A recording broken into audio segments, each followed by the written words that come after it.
सफल मंच संचालन की तैयारी कैसे करें। साथियों नमस्ते, मैं डॉक्टर रवि ठक्कर इन शब्दों के साथ आपका स्वागत करता हूं कि पूजा की तरह हम अपना काम करते हैं। पूजा की तरह हम अपना काम करते हैं और हमारा नियम है कि सबसे पहले हम प्रणाम करते हैं, आपका हार्दिक अभिनंदन करते हैं। साथियों, पिछले वीडियो में हमने आपसे चर्चा की थी कि दिलों को जीतने वाला प्रभावी मन संचालन कैसा हो। उसमें इस बात का मैंने जिक्र किया था कि प्रभावी मन संचालन के पूर्व सफल मन संचालन की तैयारी कैसे की जाना चाहिए। इस वीडियो में हम इसी पर चर्चा करेंगे। मन संचालन एक कला है और यदि आप मन संचालन करते हैं तो आपके लिए ये वीडियो बहुत महत्वपूर्ण है। इसमें बहुत महत्वपूर्ण जानकारियां दी जा रही है। यदि आप मन संचालन नहीं भी करते हैं तो भी आपके परिवार में, समाज में अनेक कार्यक्रम होते हैं। साथियों, मैंने छोटे से छोटे लगाकर बड़े से बड़े कार्यक्रमों का संचालन किया है और मुझे जो तकलीफ और परेशानी आई है वो आपको ना आए, इसलिए यदि आप छोटी छोटी बातों पर ध्यान दे दिया तो आपका मन संचालन बहुत ही प्रभावशाली, शानदार, सिस्टेमेटिक और क्रमबद्ध होगा। इसलिए यह वीडियो आपके लिए बहुत महत्वपूर्ण है।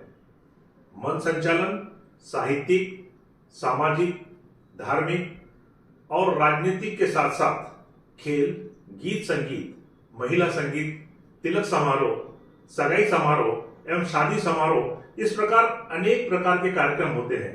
सबसे पहले हमें यह तय करना पड़ता है कि हमें किस प्रकार के कार्यक्रम का संचालन करना है, क्योंकि हर कार्यक्रम में अनेक प्रकार के लोग होते हैं, जैसे ज्ञानवान, विद्वान, विवेकशील, बुद्धिमान और पारिवारिक। हमें जिस प्रकार का कार्यक्रम हो और श्रोता हो, उसी के अनुसार कार्यक्रम की मिनट टू मिनट टाइप होना चाहिए, नहीं तो वह हस्तलिखित होना चाहिए। और कार्यक्रम किस प्रकार का है, कितने मिनट का है और कौन कौन अतिथि और कितनी देर बोलेंगे, ये पूरे कार्यक्रम की एक माइंड रीडिंग कर लेना चाहिए और उस कार्यक्रम का पूरा विजुअलाइजेशन कर लेना चाहिए कि आपको पूरे कार्यक्रम का माइंड मैप आपके दिमाग में रहे और आप मेंटली पूरी तरह तैयार रहें। और हाँ, आपका जो ड्रेस है वो भी कार्यक्रम के अनुसार होना चाहिए। कार्यक्रम के बीच में विघ्न न आए, इसके लिए बहुत जरूरी है कि कार्यक्रम शुरू होने के पूर्व हमें यह देख लेना चाहिए कि मंच की पूरी व्यवस्था सही है कि नहीं। माइक जो लगा हुआ है उसको चेक कर लेना चाहिए, अन्यथा हम जब बोलने जाएंगे तब उस समय माइक का इको या साउंड ठीक नहीं है, यह चेक कर लेना चाहिए। कितने माइक लगे हैं, आप कहां से मंच का संचालन करेंगे, मुख्य अतिथि और विशेष अतिथि और अन्य अतिथि, कार्यक्रम को संबोधित करने वाले अतिथि हैं, वो कहां से संबोधित करेंगे। यदि मंच के साथ कार्डलेस माइक भी रखे हैं तो उनको भी पूर्व में चेक कर लेना चाहिए और एक दो बार बोलकर उसकी प्रैक्टिस भी कर लेना चाहिए। सर्वप्रथम कार्यक्रम की शुरुआत होती है दीप प्रज्वलन से।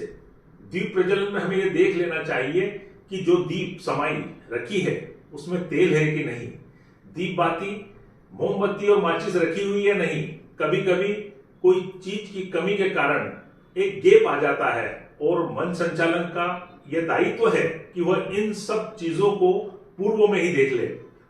ठंड और बरसात के मौसम में कभी कभी मोमबत्ती और दीप बाती जलती नहीं है, तो एक बार उनको माचिस से जलाकर रखना चाहिए और बाती के नीचे यदि कपूर की छोटी सी बट्टी रख देंगे तो दीप प्रज्वलन जल्दी हो जाएगा और उसमें कोई समय न लगेगा। कभी कभी कारणवश दीप प्रज्वलन में देरी होती है तो उस समय के लिए आपके पास उस कार्यक्रम से संबंधित कोई जानकारी, संस्कृत के श्लोक या शायरी होना चाहिए ताकि उस गैप को आप भर सके। उसके पश्चात आता है अतिथि जो आए हैं, उनका स्वागत कौन कौन करने वाला है, पूरी एक लिस्ट आपके पास होना चाहिए। कार्यक्रम के स्वागत के लिए मालाएं, बुके, कितने लोगों का स्वागत करना है, इसकी पूरी जानकारी होना चाहिए और मंच पर आपके सपोर्ट के लिए किसकी ड्यूटी लगी है उसके साथ भी आपको कोऑर्डिनेट करना चाहिए। कौन व्यक्ति माला देगा, कौन बुके देगा, किसको देगा, इस प्रकार से मंच की पूरी व्यवस्था को भी पूर्व में ही चेक कर लेना चाहिए। कार्यक्रम में अतिथि को बैठने के लिए या तो उनके स्थान के आगे उनकी एक नेम प्लेट होना चाहिए या फिर कुर्सी पर उनका नाम लिखा होना चाहिए, और नहीं तो फिर आपको ये पता होना चाहिए कि कौन अतिथि कहां पर बैठेंगे और उनको इशारे से उस जगह पर बैठाया जा सकता है। नहीं तो जो क्रम है उसमें कुछ गड़बड़ हो सकती है। हाँ, और मंच के पास 5 अतिरिक्त कुर्सियां भी होना चाहिए। साथ ही मंच संचालक को यह भी देखना चाहिए कि यदि उस कार्यक्रम में किसी व्यक्ति का सम्मान होना है तो सम्मान पत्र, माला और उससे संबंधित अन्य कोई भी सामग्री हो तो उसे व्यवस्थित होना चाहिए। इसी प्रकार कई बार बहुत सारे लोगों को पुरस्कृत किया जाता है, तो उसकी क्रमवार जानकारी है कि नहीं यह भी उसमें देख लेना चाहिए। नहीं तो क्रम आगे पीछे होने से कुछ गड़बड़ होती है तो उसका श्रेय भी मंच संचालक को जाता है कि संचालन आपने ठीक से नहीं किया है। इसलिए पूरी जानकारी अपने पास रखना चाहिए।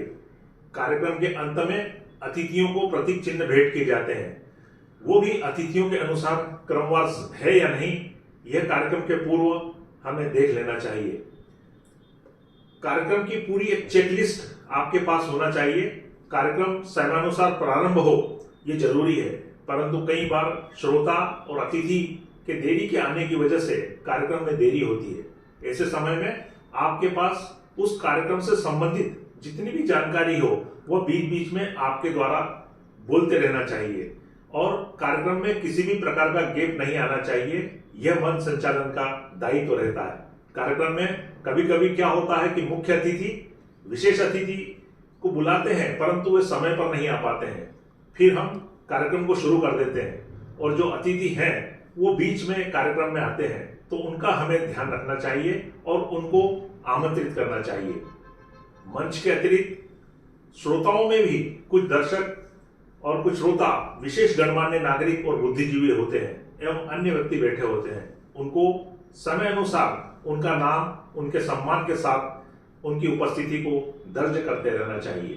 कार्यक्रम की शुरुआत में मंच संचालक यानी कि आप जब संचालक पहुंचते हैं तो आपका कॉन्फिडेंस लेवल बहुत हाई होना चाहिए। किसी भी प्रकार की मन में कोई घबराहट नहीं होना चाहिए।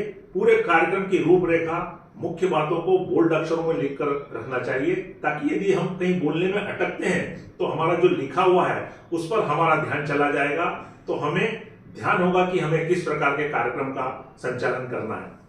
बोलते वक्त आपकी निगाहें जो है वह अतिथियों की ओर संबोधित कर रहे हो तो उनकी ओर होना चाहिए, ताकि जो लोग वहां पर बैठे हैं उनसे आपका आई कांटेक्ट भी होना चाहिए और ऐसा लगना चाहिए कि आप उनको ही संबोधित कर रहे हैं।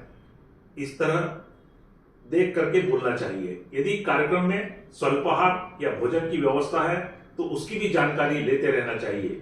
कभी कभी इसकी तैयारी नहीं होती है, ऐसे समय में हमें कार्यक्रम को थोड़ा आगे बढ़ाना पड़ता है या यूं कहें कि उसको खींचना पड़ता है। इस बात का भी हमें विशेष ध्यान रखना चाहिए। मंच संचालक को प्रभावी बनाने के लिए यह बहुत जरूरी है कि आपके पास संस्कृत के श्लोक, शायरी, मुक्तक और अंग्रेजी की कुछ लाइनें और कार्यक्रम से संबंधित बहुत सारी जानकारियां होना चाहिए, ताकि बीच बीच में आप उसका उल्लेख करना चाहिए।